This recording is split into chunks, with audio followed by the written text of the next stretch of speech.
Hi everyone, my name is Giovana Barreto, and today I'm going to be sharing what I've learned of the macroeconomics overview of Portugal, going over GDP, economic growth, some general information, and specific trends of the country's economy.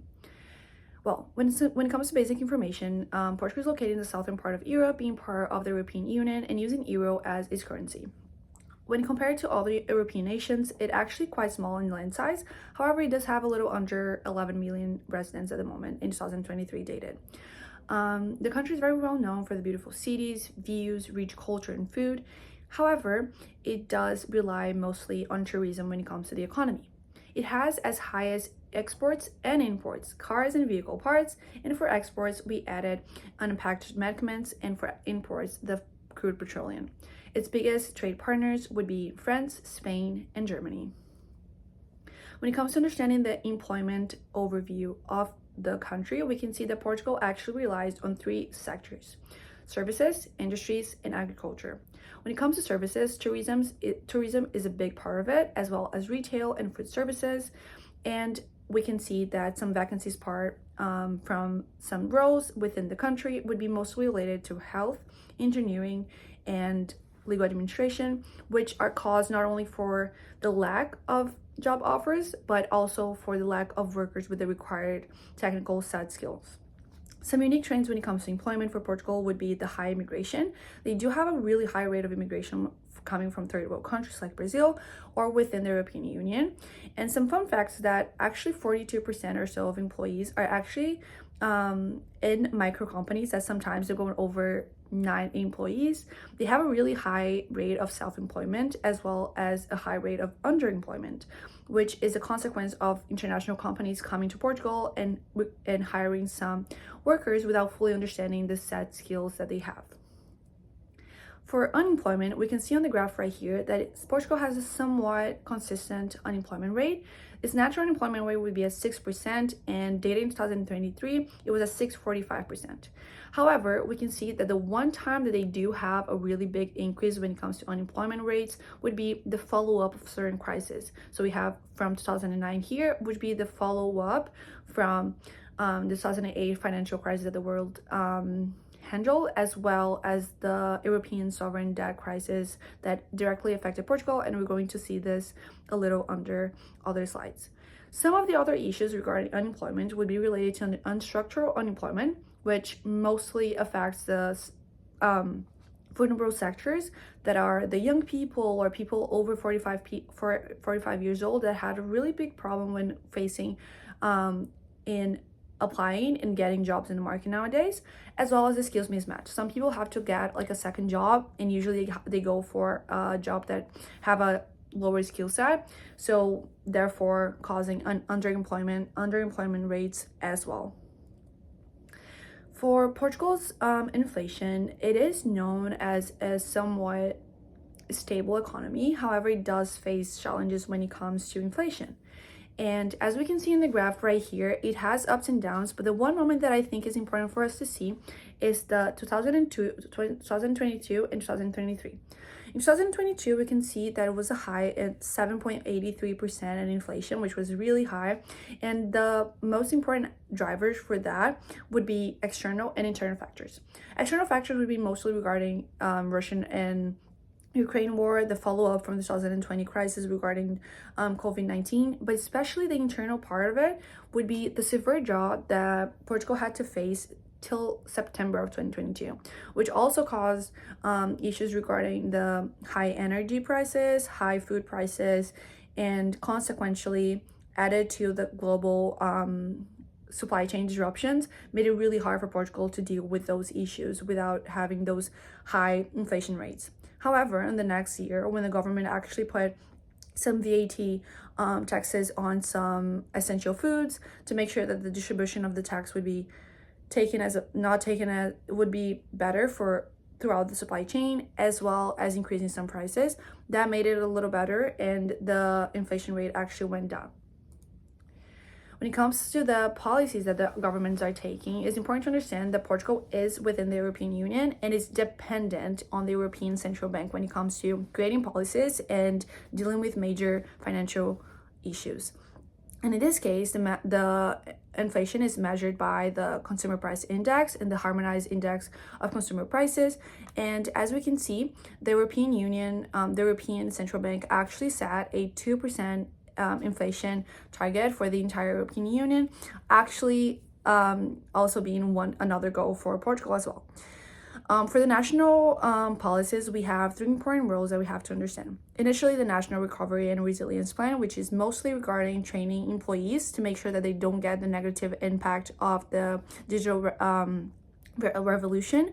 We have the fiscal structural reforms, mostly for the goal of dealing with fiscal growth, financial, and climate matters, and the 2015 budgetary framework law, which was just to strengthen the framework law as well as make sure that procedures are being implemented regarding Portugal's economy. And something that we have to remember is that 2009 to 2016 was a very bad time for Portugal when it comes to crisis, because it has such a lack of competitiveness when it comes to the other nations in Europe. It actually dealt with a lot of issues regarding decline of GDP, high unemployment, really big debt when it comes to public and private, and all of those matters were causing bond yields, rising bond yields. And the one thing that the government made sure to deal with that would be the austerity measures, which would be cutting budgets and increasing prices, as well as adding taxes. When it comes to GDP trends, when we see the graph in the next slide, we can see that Portugal has a quite unstable GDP when it comes to growth. However, in some of those parts, we can see a very similar part from the business cycle from 2005, 2009, 2014, 2020, and that's really important to understand that starting and ending in valleys and having a peak throughout those periods.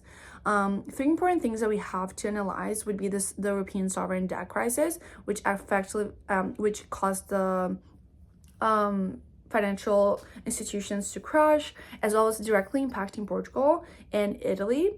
The COVID-19, that although it impacted all over the world, it actually caused a 7.6% decrease in GDP for Portugal specifically. And lastly, supply chain disruptions. Something that not many people know is that Portugal actually depends on Russia when it comes to fossil fuel. So when there was these disruptions in the supply chain because of the war, Portugal had a really hard time dealing with the high prices of energy and stock. So here's the graph that we were looking for and analyzing. As we can see here in this part from 2009 2012, we can see the follow-up from the 2008 crisis, as well as the European sovereign debt crisis, that Portugal had such a high debt, private and public, that it caused them to bail from European Union and the International Monetary Funds in 2011 to make sure they were able to deal with it and having to rely on third parties for settling the debt. And lastly, because the austerity measures were taken seriously by the government, they did have a contraction when it comes to demand in exports, causing and negatively impacted the net exports of the country. In 2020, we can see a very low point right here with -8%, which was caused because of the COVID-19. As I said initially, Portugal is deeply reliant on agriculture, services, tourism, and the shutdown of those services caused a really bad impact for economy, decline of exports, impact on tourism, and all of that together with structural unemployment, low birth rates of the country made it really bad for the country during that time. Here on the top, we can see in 2022, there was actually a really big jump, and that was high net exports. There was a better productivity since 2020 crisis, and they were dealing with the decline of the public and the private debt that Portugal held. And some of the that was a result of measures such as policy investments, fiscal structural, the investment in renewable energy, which put Portugal in a better position when it comes to trade, as well as the Banco Português de Fomento, which were responsible for giving funds to smaller businesses within Portugal, and making sure that the digital revolution wouldn't affect them as well, and also investing in the internal economy of the country. As we can see here, the GDP per capita, we can see quite a stable growth. The GDP in 2023 was of 47,000. In 2003, it was like $21,000, and we can see that was a growth. And all the time that we actually analyze the graph right here, the time that they had like a slight decline, which was 2009, 2012, 2020, were mostly related to financial downturns, not specifically the population. So the population itself is not affecting the GDP per capita, but the actual financial matters or crises that the country deals with, showing the vulnerability side when it comes to external and internal crises for the country. And in conclusion, it's important for all of us to understand that Portugal is a very rich and important country when it comes to tourism and what it actually brings for Europe.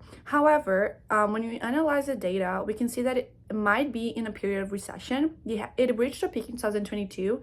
However, it was declining for 2023. And as we can see, that might be an issue regarding the Eurozone membership, because it heavily reliable on Europe and causes them to be very vulnerable for external crises. They don't have big investments in technology or innovation on those sectors regarding health, for example, that actually add for the country and are not very unstable, like tourism or services or industry or agriculture. Therefore, they might not be the best when it comes to the strength of the sectors of their economy. However, it's a beautiful country, and it was very nice to learn all of this information for Portugal. Thank you so much for watching, and have a good one.